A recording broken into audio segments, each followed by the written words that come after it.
arriba, no puedo barrer más. ¿Te has picado la piedra? Venga, ya vi, tengo bomba. Ay, ¿cuánto, buena matada. ¡Pero luz! ¡Mira que iba a morir aquí! Vale, mira.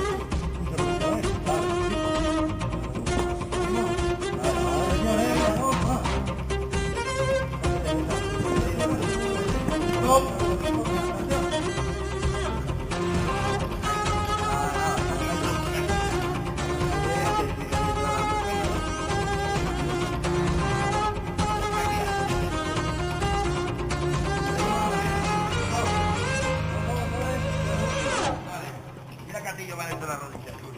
Pero no olvida de esto. Le doy un masajito en el cuello para que relajarte. En el cuello.